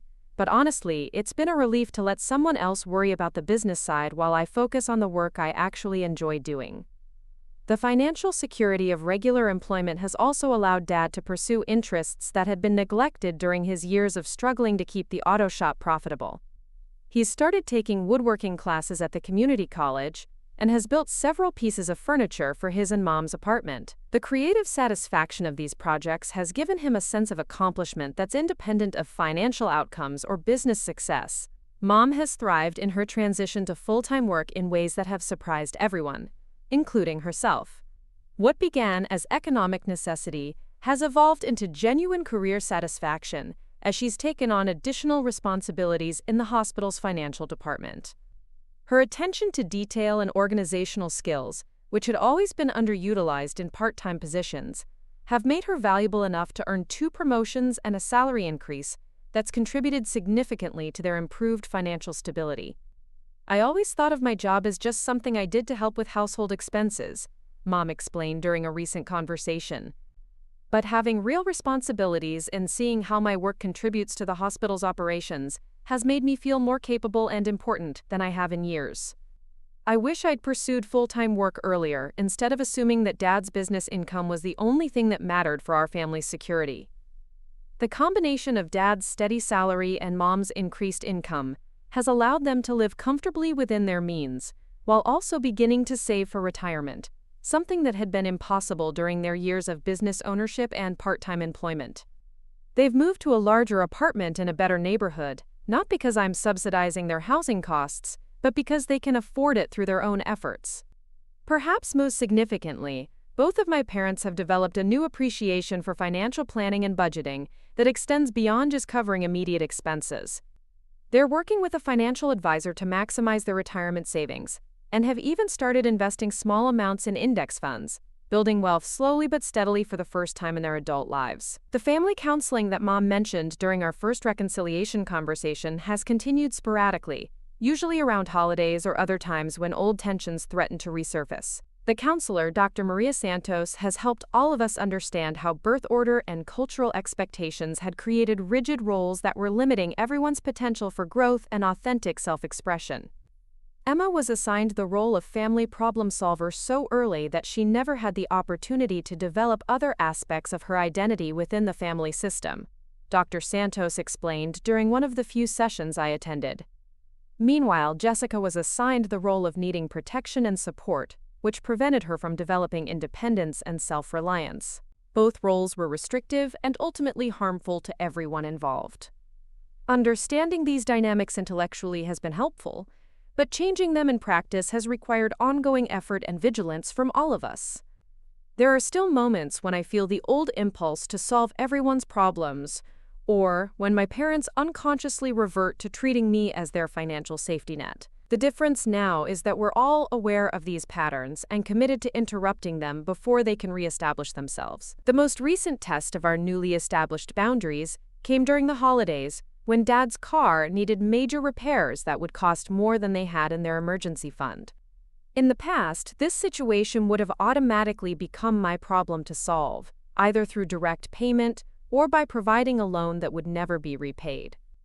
Instead, Dad explored financing options through the repair shop, considered whether the car was worth fixing versus replacing, and ultimately decided to trade it in for a more reliable used vehicle with a manageable monthly payment. "It felt weird not to immediately call you when the estimate came back so high," Dad admitted later. "My first instinct was still to assume that you'd help us figure out what to do. But then I realized that handling unexpected expenses is just part of being an adult, and we're perfectly capable of managing this kind of problem ourselves." This shift in thinking represents a fundamental change in how my parents view both their own capabilities and my role in their lives. Instead of seeing financial challenges as crises that require external rescue, they now approach them as normal life situations that require research, planning, and sometimes compromise. The confidence they've gained from successfully managing their own problems has strengthened their sense of independence and self-efficacy in ways that my previous financial support had actually undermined. The wedding planning process has provided another opportunity to practice these new family dynamics in a context that traditionally involves significant financial expectations and potential conflicts. When Alex and I announced our engagement, I was prepared for immediate questions about how much the wedding would cost and whether I needed financial contributions from family members. Instead, both sets of parents asked about our vision for the celebration and offered specific types of support that matched their actual capabilities rather than creating financial strain. Alex's parents offered to host the rehearsal dinner at their home, something they could do comfortably without stretching their retirement budget. My parents offered to handle the wedding favors and decorations, projects that would allow Mom to use her organizational skills and Dad to contribute his newfound woodworking abilities. Jessica offered to help with social media coordination and photography, using skills she'd developed during her influencer phase for something genuinely useful rather than self-promotional. The total cost of our wedding will be approximately $15,000, paid for entirely by Alex and me without loans or family contributions that might create future obligations or resentment. The budget reflects our actual priorities for the celebration, rather than social expectations or pressure to compete with other people's events.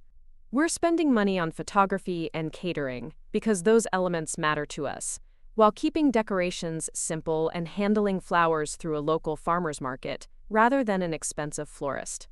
This feels so different from Jessica's wedding plans, Mom observed during one of our planning conversations. Everything she wanted seemed designed to impress other people, rather than to celebrate what was actually important to her and Tyler. Your wedding feels like it's really about you and Alex starting your life together.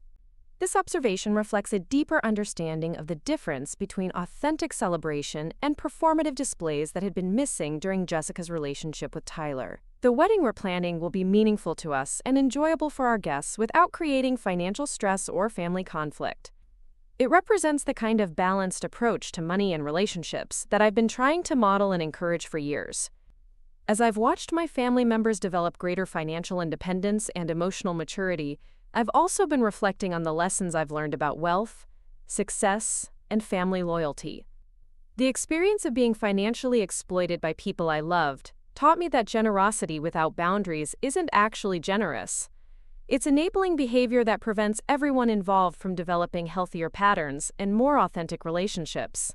Real love doesn't demand financial sacrifice or acceptance of disrespectful treatment.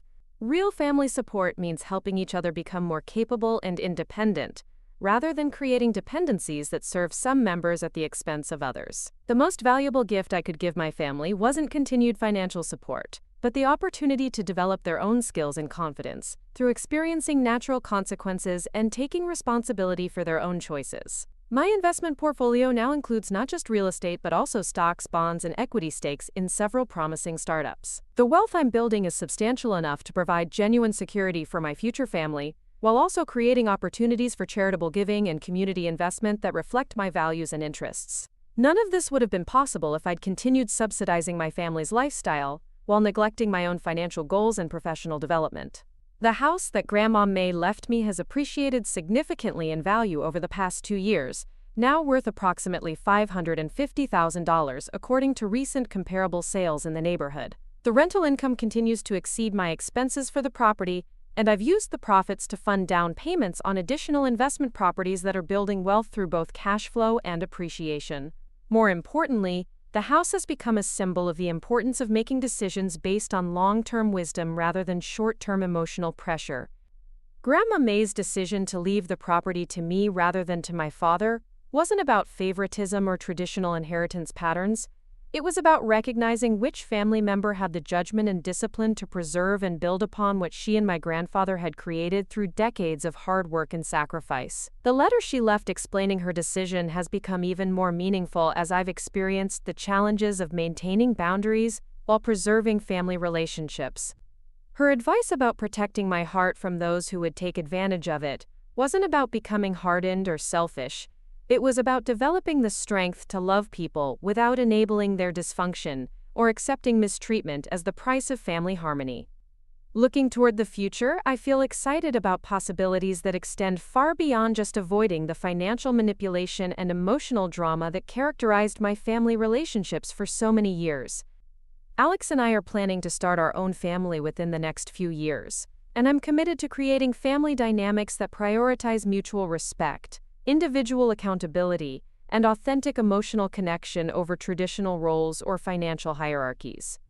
The children we hope to have will grow up understanding that love and support within families should be reciprocal rather than one-sided, that financial success creates opportunities rather than obligations, and that healthy boundaries are expressions of self-respect rather than selfishness. They'll see examples of adults who communicate directly about their needs and limitations, rather than using manipulation or guilt to control each other's behavior. My relationship with Jessica has evolved to the point where she's become one of my closest friends, someone I genuinely enjoy spending time with, and whose advice I value on both professional and personal matters. The sister who once demanded thousands of dollars for social media equipment now sends me articles about investment strategies and asks thoughtful questions about career development.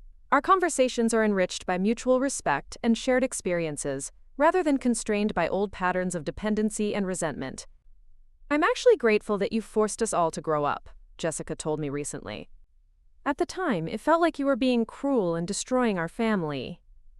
But looking back, I can see that we were all stuck in patterns that weren't working for anyone. You were stressed and overextended, I was irresponsible and entitled, and Mom and Dad were avoiding reality about their financial situation. Something had to change, and none of us had the courage to change it except you." This perspective represents a level of maturity and insight that would have been impossible for the old Jessica to achieve, and it gives me hope that the difficult decisions I made 2 years ago have ultimately benefited everyone involved, rather than just protecting my own interests. The family crisis that felt so destructive at the time has led to growth and healing that might never have occurred if we'd continued enabling each other's dysfunction indefinitely. The text message that once seemed like the end of everything important to me has become the beginning of a life that's more authentic, fulfilling, and genuinely successful than anything I could have imagined while I was trapped in the role of family caretaker and financial safety net. The deed transfer that made the house legally mine was just the beginning of a process of claiming ownership over my own life, my own choices, and my own definition of what family relationships should look like. As I finish writing this story, I can hear Alex moving around in the kitchen, making coffee, and probably reading through work emails before we start our weekend plans. We're driving up to Santa Barbara this afternoon to look at a potential investment property, then having dinner at a restaurant we've been wanting to try for months. Tomorrow we'll work in our garden, visit a few open houses just for fun, and spend the evening planning details for our honeymoon trip to New Zealand.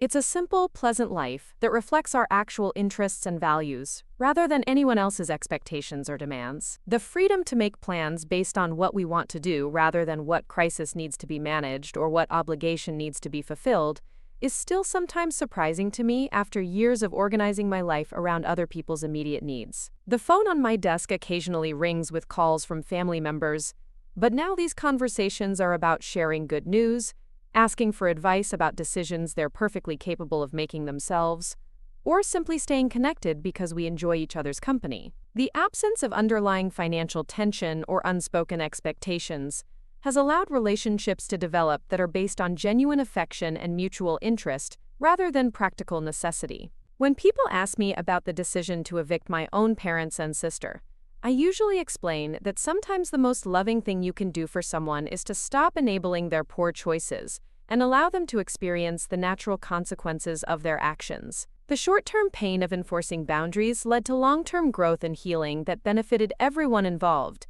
even though none of us could see that possibility at the time. The house on Maple Street in Riverside continues to provide shelter for families who treat it with respect and care, fulfilling its purpose as a home without the complicated emotional dynamics that once made it a source of stress and conflict. The property taxes and mortgage payments are covered by rental income, the tenants are happy and responsible, and the investment continues to appreciate in value while requiring minimal management on my part. Sometimes I drive by the house when I'm in Riverside for other reasons, and I feel a sense of peaceful completion, rather than the complex mixture of guilt and resentment that once characterized my relationship with the property. The house looks well-maintained and loved, with children's bicycles in the driveway and flowers planted along the front walkway, evidence of a family creating happy memories in the space where I grew up. That vision of normalcy and contentment is exactly what Grandma May would have wanted for the home she and my grandfather worked so hard to create and preserve. The deed transfer that once seemed like such a burden has become one of the greatest gifts I've ever received, not just because of its financial value, but because of the life lessons it forced me to learn about self-respect, healthy boundaries, and authentic love. The woman who received that devastating text message 2 years ago was someone who defined her worth through her usefulness to others and her ability to solve problems that weren't really hers to solve. The woman writing this story is someone who understands that her value exists independently of what she can provide for other people, and that real love requires mutual respect rather than one-sided sacrifice. 5 years have elapsed since that pivotal text message altered the trajectory of my existence, and I'm composing this update from the nursery of our Pasadena home, where our 6-month-old daughter Lily is peacefully napping in the afternoon sunlight. The room overlooks the same mountain vista that has provided daily inspiration since Alex and I purchased this house. But now the view carries additional meaning as I contemplate the world we're creating for our child, and the lessons I hope to pass down about family, independence, and self-worth. The financial foundation that emerged from establishing boundaries with my original family has flourished beyond my most optimistic projections. Our real estate portfolio now encompasses 12 properties across Southern California, generating monthly passive income that exceeds our living expenses and provides security for Lily's future education while supporting our current lifestyle choices. The discipline I developed through years of meticulous financial tracking during my family's crisis has translated into investment strategies that have consistently outperformed market averages. My professional trajectory has evolved from senior marketing director to chief marketing officer at a rapidly expanding fintech startup, with equity compensation that positions us for potential generational wealth if the company achieves its projected growth targets.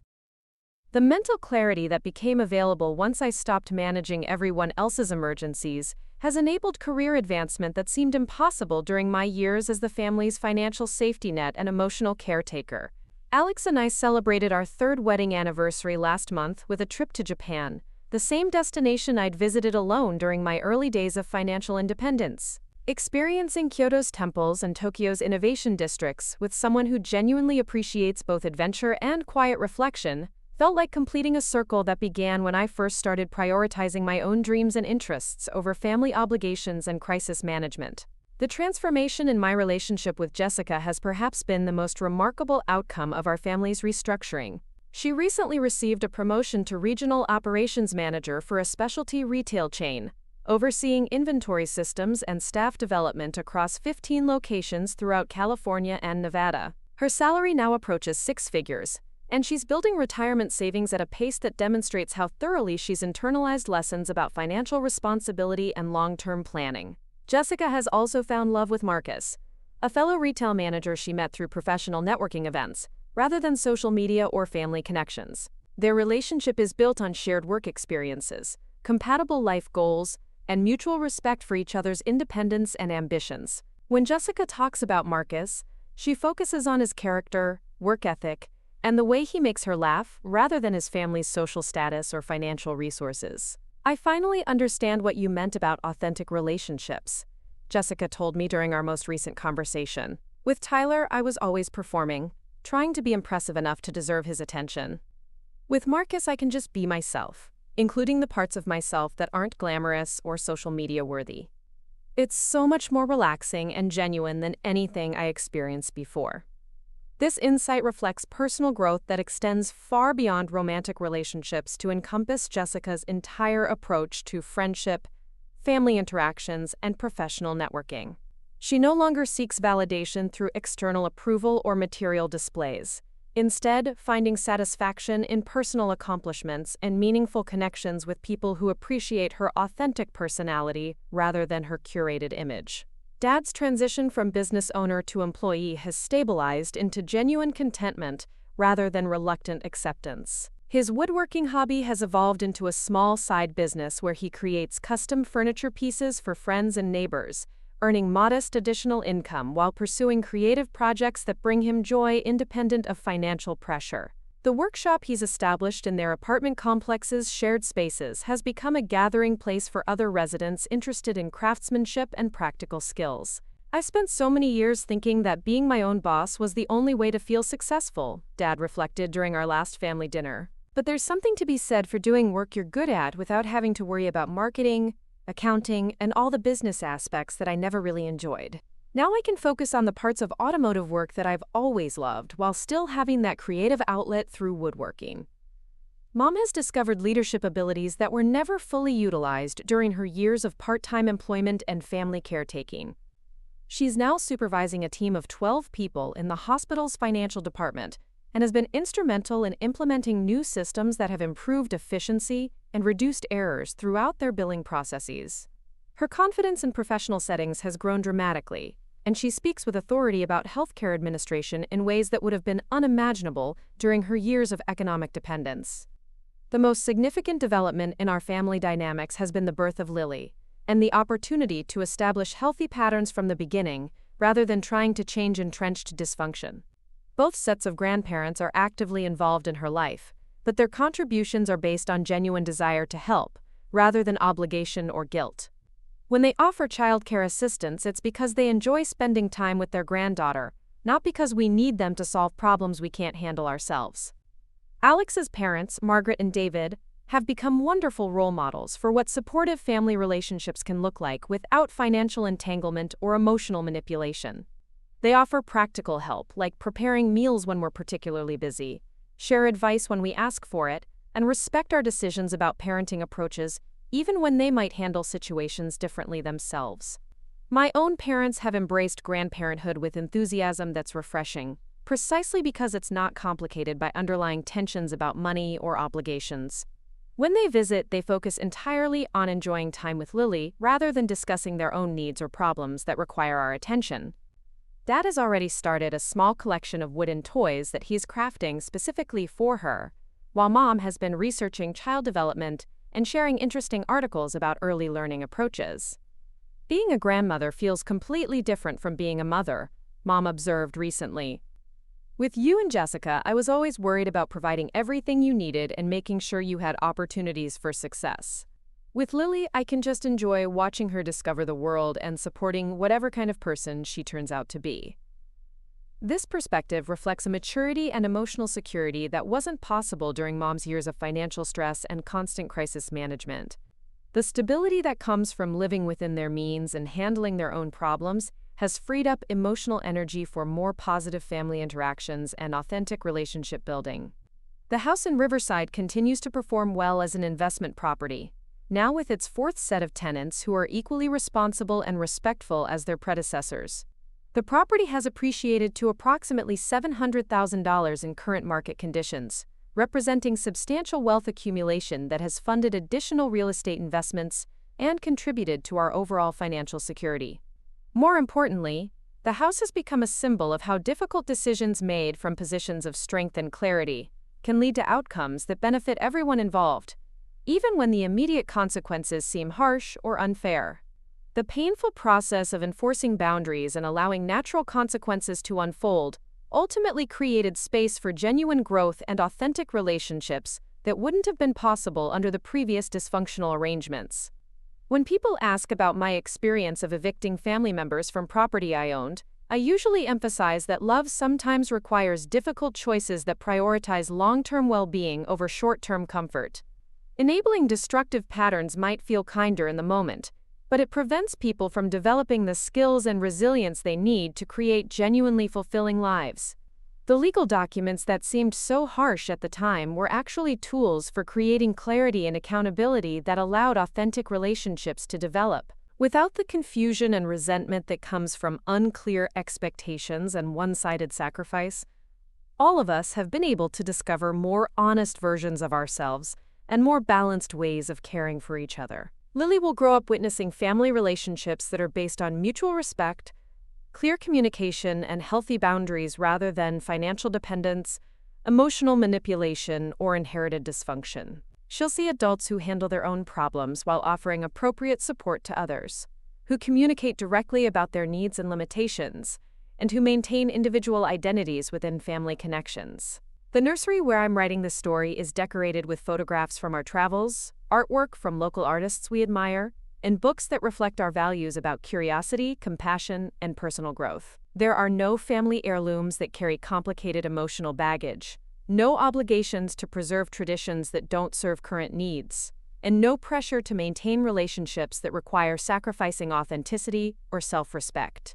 Alex and I have established college funds and trust accounts that will provide Lily with educational opportunities and financial security without creating entitlement or dependence. We're planning to involve her in age-appropriate discussions about money, work, and family responsibilities as she grows, helping her understand that privilege comes with obligations to use resources wisely and contribute meaningfully to her community. The wedding album on our bookshelf contains photographs of a celebration that genuinely reflected our priorities, and brought together people who supported our relationship without creating drama or financial strain. The total cost was less than what I once spent on a few months of my family's expenses, but the joy and meaning of the event far exceeded anything that could have been purchased through expensive vendors or elaborate displays. Looking through those pictures now, I'm struck by how relaxed and genuinely happy everyone appears. The natural result of gathering people who care about each other without underlying tensions about money, status, or unresolved conflicts. The simplicity of the celebration allowed the focus to remain on what actually mattered: the commitment Alex and I were making to build a life together based on shared values and mutual support. The financial independence that began with enforcing boundaries around property ownership has evolved into the kind of wealth that creates genuine options and security, rather than just solving immediate problems. We can afford to be generous with causes we care about, supportive of friends who face genuine hardships, and adventurous about travel and experiences that enrich our lives and broaden our perspectives. Perhaps most importantly, we can afford to make decisions based on what feels right for our family rather than what we can afford, or what others expect from us. The freedom that comes from financial security combined with healthy relationships is more valuable than any specific amount of money or any particular lifestyle achievement. As Lily grows older, I hope to share with her the story of how her grandmother Meiwa recognized strength and wisdom in a young woman who hadn't yet learned to value those qualities in herself. The deed transfer that once seemed like such a burden became the foundation for everything good in our current life. Not because of its monetary value, but because of the life lessons it forced me to learn about self-respect, authentic love, and the courage required to break destructive patterns. The text message that devastated me 5 years ago has become a reminder that sometimes the most painful moments in our lives are actually opportunities for transformation that wouldn't be possible through gradual change or gentle encouragement. The father who once disowned me through digital communication has become a grandfather who builds toys for his granddaughter and shares stories about resilience, adaptation, and the importance of learning from difficult experiences. The future stretches ahead with possibilities that seem genuinely unlimited, grounded in financial security, authentic relationships, and the kind of self-knowledge that comes from surviving crisis and emerging stronger on the other side. Lily will inherit not just material wealth but also the understanding that true security comes from developing your own capabilities, maintaining healthy boundaries, and choosing relationships that honor your worth, rather than exploiting your generosity. The house on Maple Street will always be part of our family's history, but it's no longer a symbol of conflict or obligation. It's simply one component of a financial portfolio that provides stability and options, maintained by responsible tenants and managed by competent professionals, generating income that supports our current lifestyle while building wealth for future generations. The deed that made me a property owner also made me the author of my own story, someone who could choose relationships and obligations based on wisdom rather than guilt, love rather than duty, and authentic connection rather than financial entanglement. That transformation has made possible everything wonderful in our current life and everything hopeful about our family's future. Up next, you've got 2 more standout stories right on your screen. If this one hit the mark, you won't want to pass these up. Just click and check them out.